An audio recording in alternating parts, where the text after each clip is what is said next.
Hello, everyone. Good morning, good afternoon, good evening from wherever you are joining us today.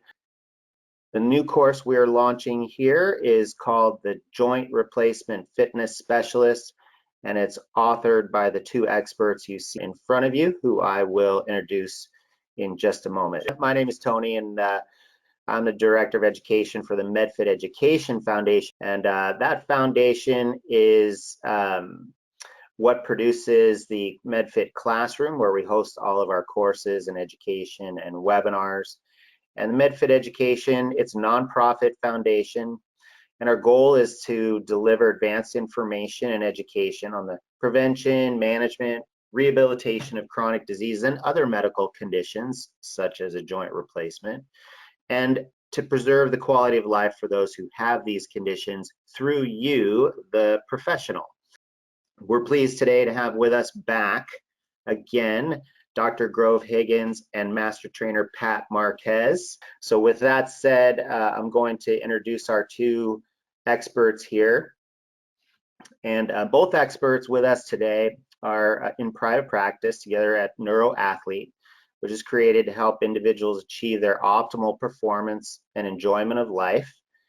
Ultimately through self-driven assessment and self-guided application. Of course, they get that through working with these gentlemen. And as you'll see, they are also both fine educators of professionals. Dr. Grove Higgins is a doctor of chiropractics, rehabilitationist, soft tissue injury expert, researcher, biomechanist, human performance expert, speaker, and corporate health consultant. He works with a wide range of individuals, from professional world-class athletes to individuals with chronic, long-standing issues, including stroke recovery. And it's right at this moment, I'll just mention that these two gentlemen also authored the Stroke Recovery Fitness Specialist course. Master Trainer Pat Marquez, I want to give him all the respect he is due, has his BS in exercise science and is a Z Health Master Trainer, having completed over 600 hours of additional neurological education and training. I'm sure that's even more now since the last time we got our bio update. He currently provides exercise therapy, strength and conditioning, and movement re-education for all levels of clients at NeuroAthlete. And he is also a former active member of the Armed Services. So thank you very much for your service there. We always will say that. So my thanks to both of you for taking the time to build this specialization course. I was telling before we went live that it's just a really high quality piece of education. And it was just a pleasure working with you. And with that, I want to hand over the controls to you for the presentation. And please tell us more about this course. All right, fantastic. We'll make sure to show this window there. Well, yeah, definitely. Thanks, Tony, a lot for that introduction.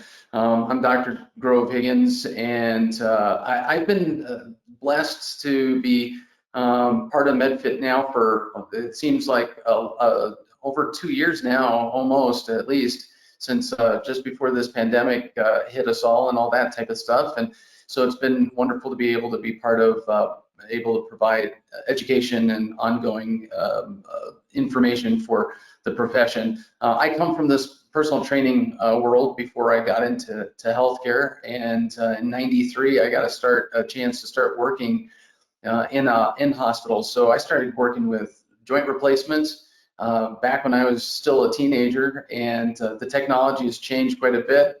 I have tons of stories to share on stuff like that, but this course has been exciting because there is a lot of misunderstanding of joint replacements and how to work with them, and both on the patient side, the client side of things, as well as for trainers and coaches.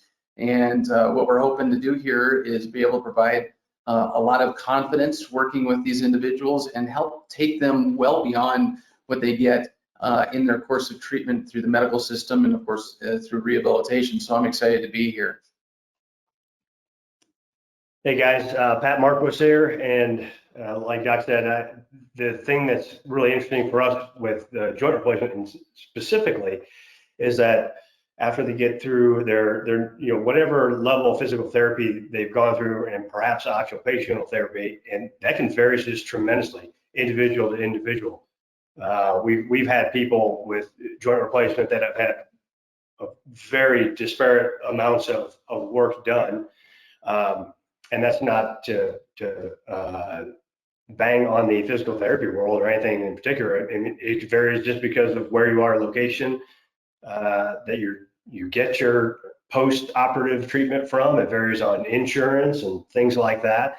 And so we wanted to be able to give a course that gave medical fitness professionals a lot of options and a lot of breadth of things you could do with joint replacement clients, but also from a very neurological approach, which can sound daunting at first, but we try to simplify it quite a bit so that you're approaching this from a way that's making the greatest effect and in the quickest manner. Yeah. So here's just a quick overview of the course and the way it's laid out. We're going to start out with educating you on both on the normal basic joint on the joint anatomy and the replacements, the basics of the replacement itself. So we're going to go through things like anatomy, physiology, through the decisions that are made prior to actually making the decision to do a joint replacement and what goes into that, and then what happens during surgery and what happens during physical therapy. So that way you as a professional are understanding very much where this person has come from, what have they gone through before they got to you, if you didn't get to walk them through this process to begin with. And then, of course, assessing is a very important part of what we think is necessary for being successful in all the things that we do. So we want you to understand how to assess all of the parts that we're going to be focusing in on when we're going to be focusing in on knee, hip, and shoulder joint replacements. And then, of course, getting into the training.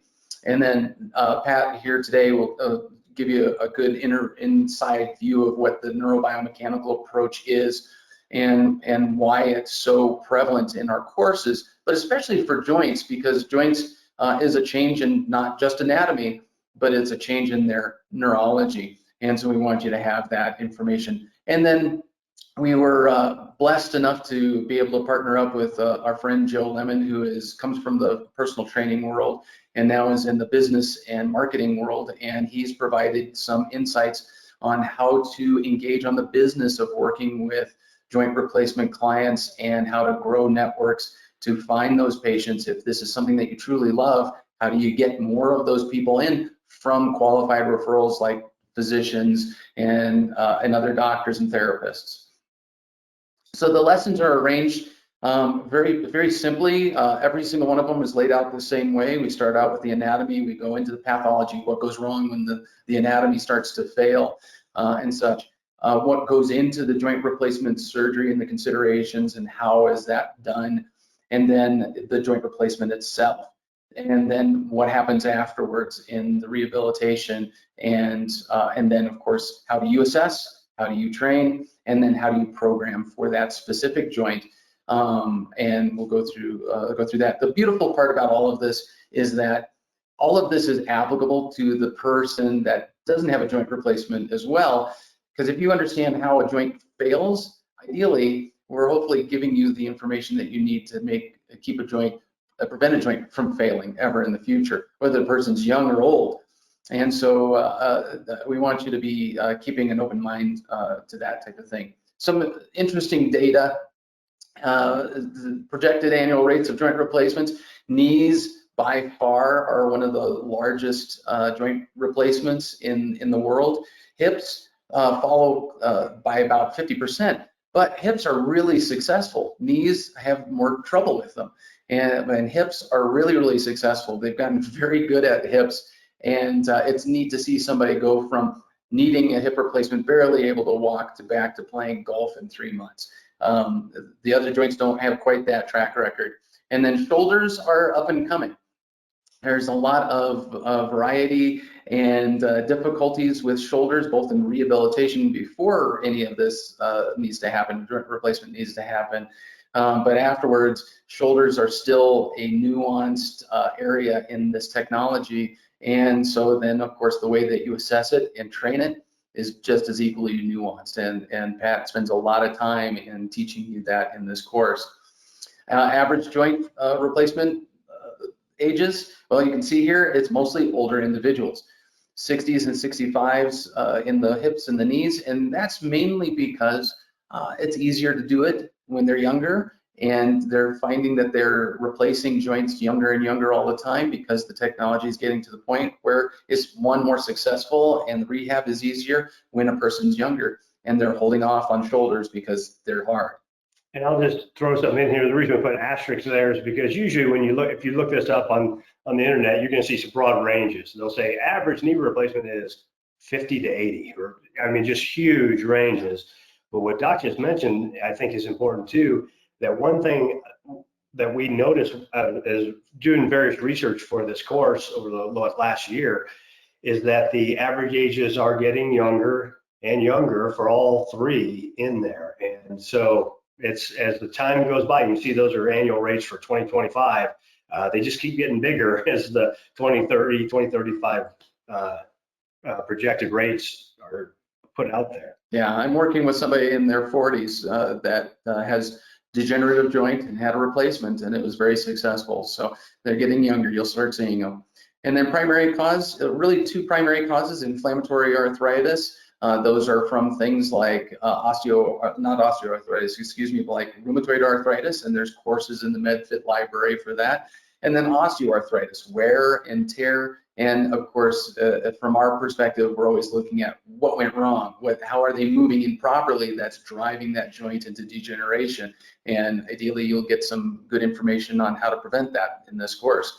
But the reality is that, you know, they need you, and they need you because even after joint replacement, they're not done, and they're not done for a long time. And one of the statistics that we found very early on in this process was that, you know, say you had your left shoulder joint replaced, and as you go through physical therapy, your strength gets up and they become equal. But the problem is that now both sides are weaker. So the whole system gets drawn down by this process. So they need somebody like a personal trainer who understands joints in order to help now bring the whole system back up to a more acceptable and more vibrant and durable place. Otherwise, they exit physical therapy and their medical programs, and they're just weaker and they're drawn down, which of course we don't want any of our clients to be there. Some long-term considerations for joints, depending on the joint. Replacements recipients have pain for 2 years after surgery. That can change with proper handling and better strengthening and such beyond their rehab. All experiences asymmetrical movements for 3 years. Again, even though they've been rehabbed and they've been released, the movement still needs to improve. And all, again, experience that general loss of strength. All right. So here's where Pat's going to take over on the neurocentric approach. So we kind of wanted to talk about why we use a neurocentric approach. If anybody was on some of our, like a short course launch webinar, you may have seen this, so this will be a good review. It's neurology, right? So you got to hear it more than one time. So why do we take this approach? Number one, your nervous system is your fastest system in your body. It reacts very quickly. Whether it likes something or it doesn't like something, you're going to find out quickly if you know how to look for things and how to do a really good assess and reassess protocol. Secondly, the nervous system is very orderly. Now, everybody's an individual, right? So we all have different individual reactions to stimulus or to exercise and therapy and things like that. But we all are still built the same. So we still know that the nervous system acts, is organized in the same way. And that's a great thing because we can use that to our advantage if we know what we're looking for and we know how to affect different aspects of the nervous system. And lastly, neuroanatomy has rules, right? So when you move the left side of your body, that motor control signal comes from your right cortex. So we have these rules on how the body actually works for both sensory input to the brain and motor output. And again, if we know these rules, we can use them to our advantage. So we basically like to explain this to clients and other practitioners as the big three concepts. We'll go through these fairly quickly. Number one, your nervous system is a governing system of the body. So it runs everything, how well you digest food, how well you breathe, how well you move. It's all about your nervous system. So the cool thing is you're already training the nervous system when you're working with all of your clients, because just training, moving, doing exercise is neural training. So we just give you ways and methods and systems to make that even better and more targeted when we need to. So the key point here is what we put there, that the biomechanics obey and respond to the nervous system, not the other way around. So that's why we want to look at everything from a neural lens to affect things right from the beginning. Big concept number two, your brain's number one job is not you being awesome, it's survival. So when we get threats to the system, that starts to put, the brain will start to put brakes on, right? Sometimes those brakes are tightness, sometimes it's weakness, but more like a governor affecting a car engine, right? That won't let you go over 55. It's not that the muscle's actually weak. It's just that the brain's not allowing a full firing to the muscle fibers because it feels threatened about something and is afraid you might hurt yourself. So threat is not just physical injuries. We love this, the analogy we get from Z Health Performance Systems about the threat bucket. Everything goes into that bucket. Your sleep, your nutrition, your personal relationships, your work stress, your exercise levels, your joint replacements, your joint replacement, right? Surgeries are very threatening to the brain. Even though they're fixing things, guess what? We're cutting into stuff, right? In general, the brain doesn't like that, whether you're awake for it or not. So those things cause threat. And when the threat bucket of your nervous system gets full to certain levels, we get things like output of pain, but also all these other things that we show up there. So, anxiety and depression and things like that are all outputs. And we'll talk about that in just a second, a little bit more. Here's the bottom line. Performance is a gift that your brain gives you when it feels good about everything. So when we think about joint replacements, we need to monitor what are the threats that we can reduce so that this new great awesome titanium joint or whatever it's made out of can do its job, because unless they had like a car accident or something, they had a joint just totally crushed, and that's why the replacement is, like Doc said, it's mostly because of wear and tear or the inflammatory arthritis and things like that. So what have they been doing that led them to this point? Okay, big concept number three, important to remember that the input to your brain determines the output. So if we look on here, and hey, Tony, just quick question. Can you see my cursor okay? No, you have to push the button. Would you mind moving it once again? I do see it. How about laser pointer? I see that as well. All right. So what we're talking about here, right? You are constantly receiving tons of sensory input. External, 5 senses. Internal, think your gut. That gets talked a lot about these days, right? Your gut, your vestibular system, your breathing. And then proprioception, right? Your sense of where you are in time and space, and your brain's 3D map of you, of where you are. So that's really what we focus on a lot in this course, that proprioception. And we talk about how those inputs go up to the brain. The brain has to integrate them and put them together, interpret what all they mean, integrate the process, make a decision on what it all means, and then produce an output. So these outputs that we have, good and bad, and of course all along the spectrum of there, that's often where things start to get addressed. Like, oh, you're stiff. Well, let's stretch that hamstring more. But what's the input that's happening that's causing the brain to be worried and tighten the hamstrings? Because that's really what it comes from. So that's what we try to help you with this course, and our other courses actually is understanding this process. So to get better output, you got to either change the input or improve the processing at the brain. So bottom line, here they all are again. That doesn't mean that we don't care about biomechanics. Obviously we do, right? So that is what we, but this is how we kind of use the neural approach to kind of get into things.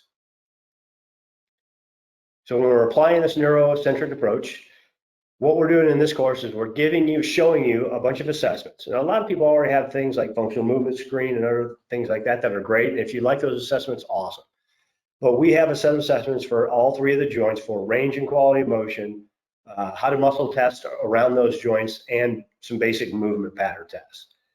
Then we get into sensory input. And this is really important for joint replacement. This is one of the lost things we think, in that it doesn't get addressed as much in physical therapy as we'd like to see it. We want to assess sensory input, different types of sensory input around the joint. And we want to assess, one, do we have a lack of sensory input on that part of the body, whether it's the knee, the hip, or the shoulder? And then once we know whether there's a lack there, we also want to test those sensory inputs and see if we apply them, do we improve performance? Meaning, do we get more range of motion with less pain and get stronger by using sensory input? So it's a pretty cool part of the course, and it's something we use in the clinic daily. Then we get into motor control drills. You can think of these as mobility drills. If you've seen our joint course, we went through this a lot on some, like, what we call joint mobility drills, but they're really motor control drills, right? So they're getting joints moving in full range of motion that are pain-free, and we show how you can modulate them if they're not pain-free initially. We do this for the replaced joint area as well as supporting joints to the replaced joint, because that's actually very important too. And lastly, in the neurocentric approach, we're going to talk about strength training. And the two things we're going to talk about in this course are isometrics and dynamic training. So let's get into why some of those things are important. So we're going to kind of go back and forth between Doc and myself. I'm going to talk about each area that we do in this course, and then Doc's going to give you a little snippet on why it's important. So why do we do sensory input? So the goal here is to improve mapping. So you can see on this representation here, and it's not like you have to commit neuroanatomy to memory, right? At least right now.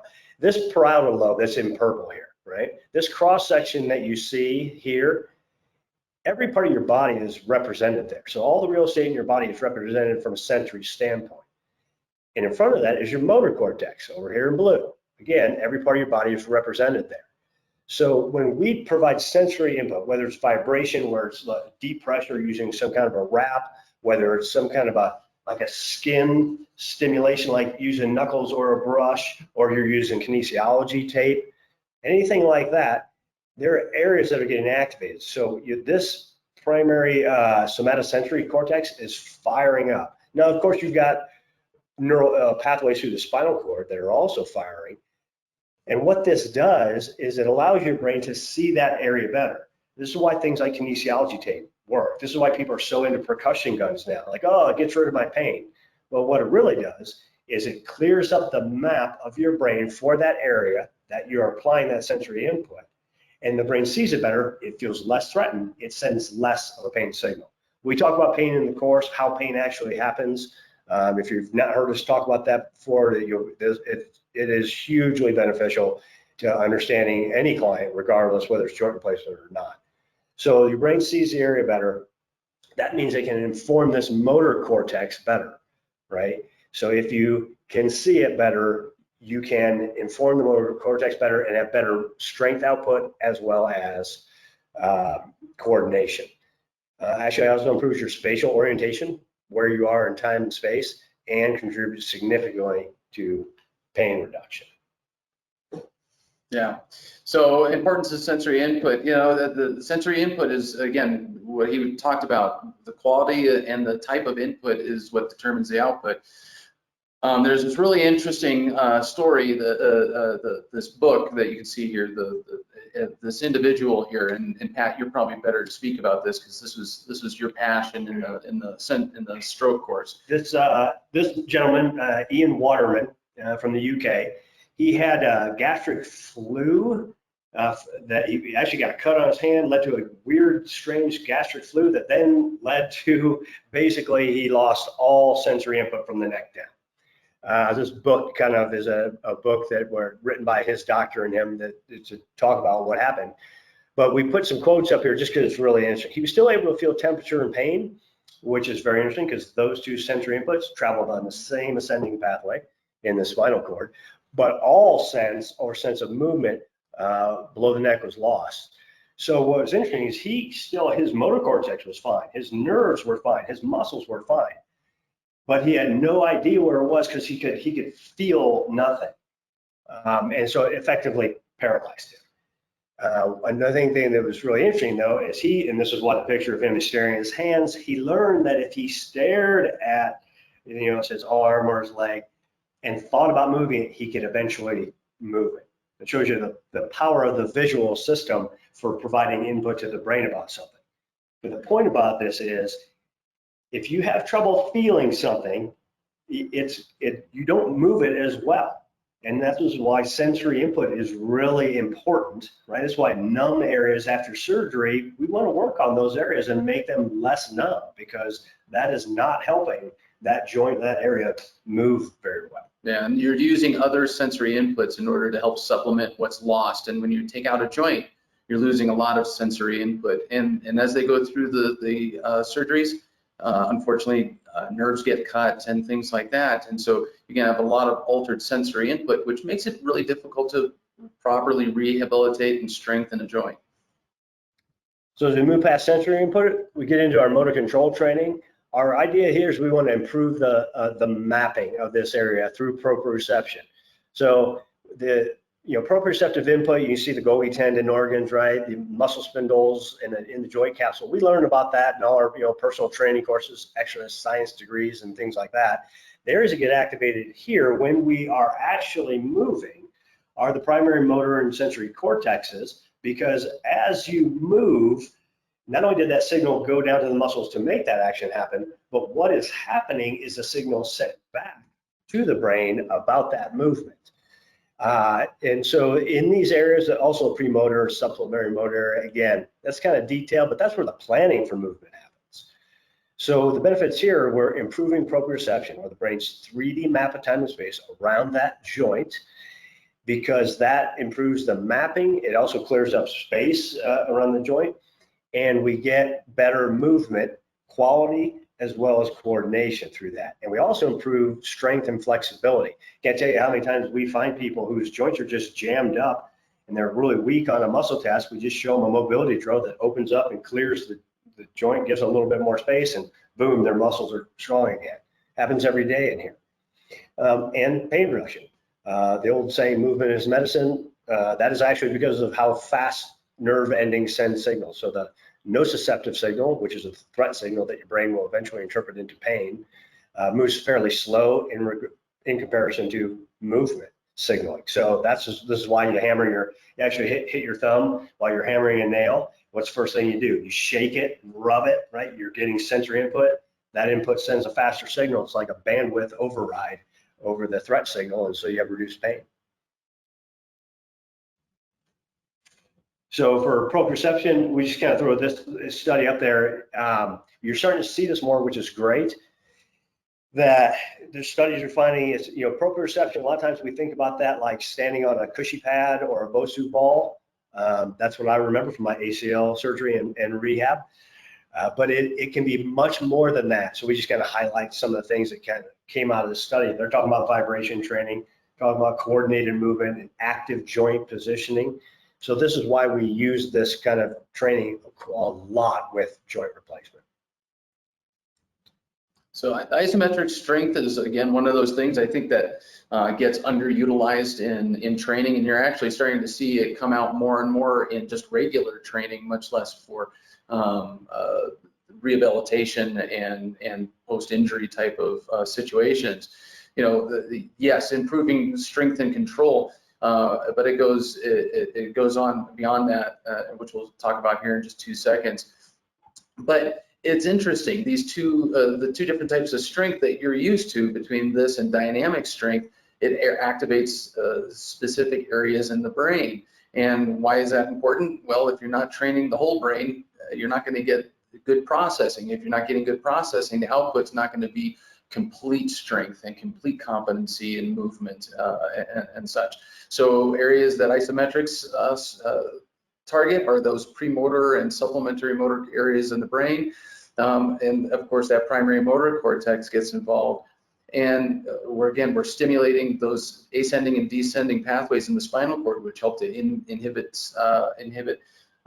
pain, help develop more motor control, and then more importantly for these individuals right off the bat is joint stability, not just competency and movement, but stability in just their regular postures, and when they step off the curb and get jostled by another human being, isometric strength becomes very important to that picture.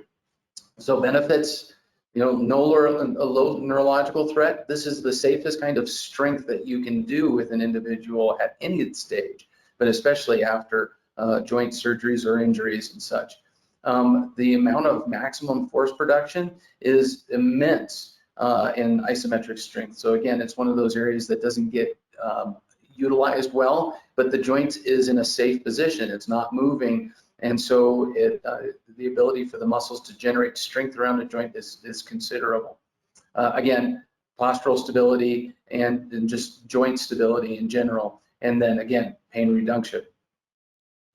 And here's why isometrics becomes really interesting. And this comes a lot out of the research that I've done in the past on joints and then teaching anatomy. The synovial fluid is a really interesting fluid. It is, yes, it's a lubricant, but it's also providing nutrition to the joint, and it has a certain viscosity. So think of viscosity of water versus motor oil. Motor oil has a much higher viscosity, so it's got a thickness to it that changes depending on what forces go through it. It's considered a non-Newtonian fluid. If you've ever taken with a child or yourself, this is a fun thing to do, go dissolve a bunch of cornstarch in water. That's a non-Newtonian fluid, and what happens, it not only thickens up, but then when you put shearing force through it, it becomes even more viscous. So it provides stability to the interior of the joint and allows the joint to stabilize from the inside out.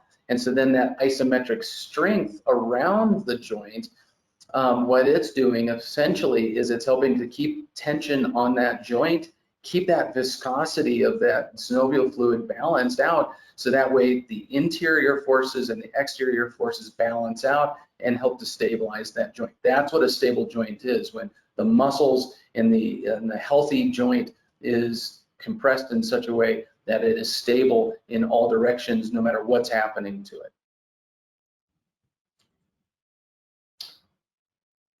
You want to go through this? Yeah, go for All it. right, so dynamic strength training. Obviously, we still want to move though in our strength training, right? So improving both strength, but also coordination. And so, they're going to get, your clients who have joint replacements are going to get a lot of strength training in their physical therapy. So what we tried to include in this part are particular things we think are very important that maybe they didn't get and they could benefit greatly from. Now, when we talk about more dynamic, meaning so concentric and eccentric contractions, here's the interesting thing. Yes, your motor cortex still gets activated, but eccentric and concentric movements actually light up your occipital back here and your parietal lobe, where the sensory is, a lot more than, say, the isometrics, which light up that premotor area more. And this is because these areas of your brain control are part of where control of movement happens, but also the memory of movement. So it makes sense, right? The more dynamic things, concentric and eccentric movement. So we're getting brain activation in other areas so that movements and movement quality is remembered, right? So the benefits of dynamic training are probably obvious to everyone, getting stronger and have more coordination. But the kinds that we are doing in here, we're trying to build a library of priors. So we are moving in multiple planes, multiple directions, different types of loads, and we show all that in the course, progressions and regressions and things like that. We also show, and this picture up here kind of shows an app that we use that is free, and there's paid versions too, that gives you random stimulus, right? So that you actually move in accordance with the stimulus. As a coach, obviously you could do this with a client, have them move left, move right, move back and forward. But there's ways that you can do it by yourself too for their home training. So we want to associate vision into movement. We show you how to do that. The other benefit is getting a lot of unilateral versus just bilateral work. That becomes really important. We'll talk about that here in the next slide. but it is really important to do a lot of unilateral work, and most of the stuff we do is unilateral in this course. And of course, pain reduction because we're moving. So talk about the importance of unilateral training.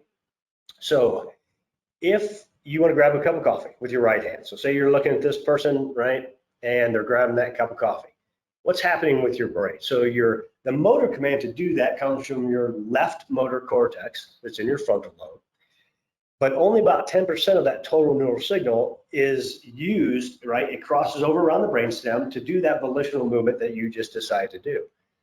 The really interesting thing is that 90% of that total neural signal actually stays down your left side to stabilize you. This is what keeps you from falling over when you go to reach for a cup of coffee, right? So it drives reflexive stabilization down the whole body, specifically through the brain stems where that gets driven. And then in green here, we show that on your right side, the cerebellum, the little brain on the back of the brain, you have a right and left one, you have right and left cortex and right and left brain stem. In this case, your right cerebellum would be telling your left cortex about the accuracy, balance, and coordination of the movement you executed. This is how we get better at things over time, because we have a system of going, oh, this is what you meant to do? Okay, great. How did we do that? Okay, we need to improve that for the next time. So this is important. We do a lot of unilateral training on both sides in this course, not just the joint replacement side, because if Doc is a left shoulder replacement, right? I need him doing stuff on his right side too, so that we're driving stabilization signals down the joint replaced side. And that becomes very important. So we give you a lot of means and ways to do that.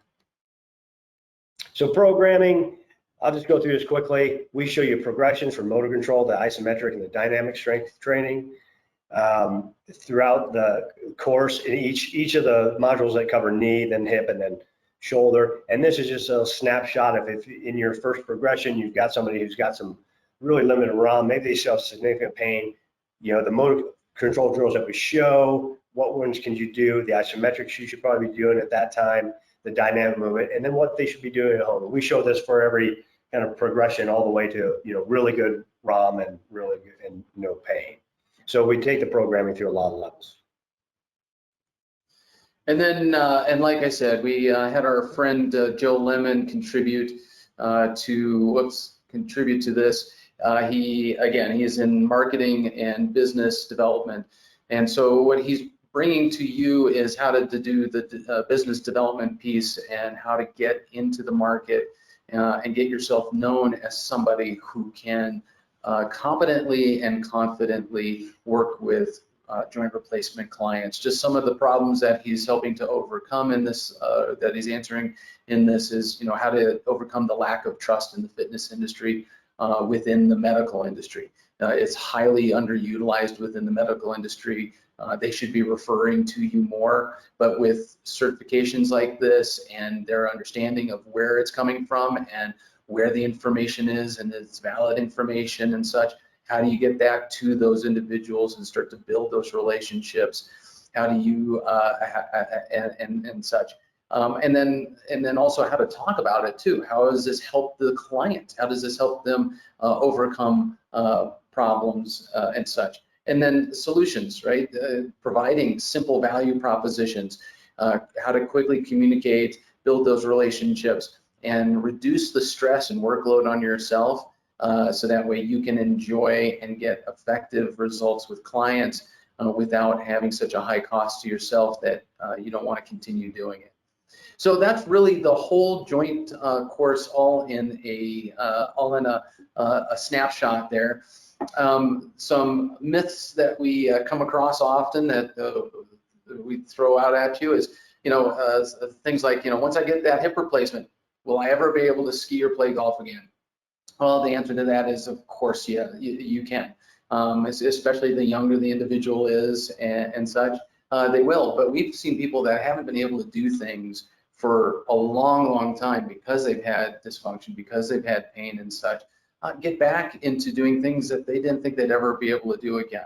And so, yes, that's the reason for getting a joint replacement if you need one. After shoulder replacement, I can't lift overhead. Well, one of the things that Pat had to really get into is, you know, what does that look like? Because there are some surgeons that will say never lift over the head again, never, right? But then I run into an athlete. This is a veteran who had a shoulder injury and had a reverse shoulder injury, or a replacement, excuse me, which are not as well understood, but is becoming more and more prevalent in the industry. And he's doing heavy overhead lifts.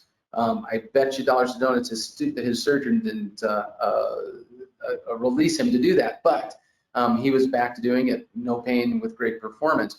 So there's always exceptions to rules, right? And then joint replacements wear out, and you'll have to have another one again in 10 years. That might actually be true if you are not changing the way that you moved and you did things before, and the new joint will wear out. But one of the things that we're hoping that you'll walk away from in this course is, how do you make somebody just move better in general? Because if you can do that, you're going to help prevent joint replacements, but then you can take this individual and this will be their last joint replacement. And then after you complete physical therapy, you're good, you're fine. Well, the research doesn't support that. The research says, no, this person has decreased ability, dysfunction, and strength after they've gone through their course of medical and rehabilitation, and they need more. That's where you come into play. So what we think is cool about this course is, yeah, we get to specifically talk about joint replacements. You understand joint replacements. The reality is there really aren't a lot of limitations just from the general aspect on joint replacements these days. The shoulder is when we talk about specifically in the shoulder module, some of the things you need to talk to the medical team about and things like that. But there really aren't any limitations. So then how do you just get the best mapping of that area and the best control and proprioception of that area? And that's what we try to give you. And guess what? You can use it for everybody. So, now I've got joint replacement clients and I've got just joint pain clients, and I use a lot of the same things. I might be assessing different things. I might be using them in different orders or things like that. But a lot of these skills you can use with arthritis clients, with just pain clients, etc. So this course really has a huge amount of application. And because we give you a lot of progressions to exercises and we break that out in the programming, you can just kind of increment this a little. Maybe just start with isometrics and sensory input. And then as you feel more comfortable, you work in the motor control drills and some of the dynamic training. So you can, it's use as you need. For you have an answer, right? So when people come to you, or and now in the business development, we talk about it, you can go to orthopedic surgeons and things like that and say, hey, I've had this kind of education. You've opened up a huge amount of possible new business. So there you go. That's the joint course in a nutshell, and hope that you'll consider getting into it for yourself, for your clients especially. But then also, again, just to help start building those relationships within the medical fitness community, or open up the medical fitness community to the medical community. And we think that it'd be extremely helpful. Here's some contacts for us. If you're ever interested in asking more questions on the course itself, feel free to reach out to us on any platform, and we'll get back to you. We're a little slower on some than others, but you can always email us directly. We're old dogs, so we're slow on some of the social media uptake, but we still use it. So feel free to use it.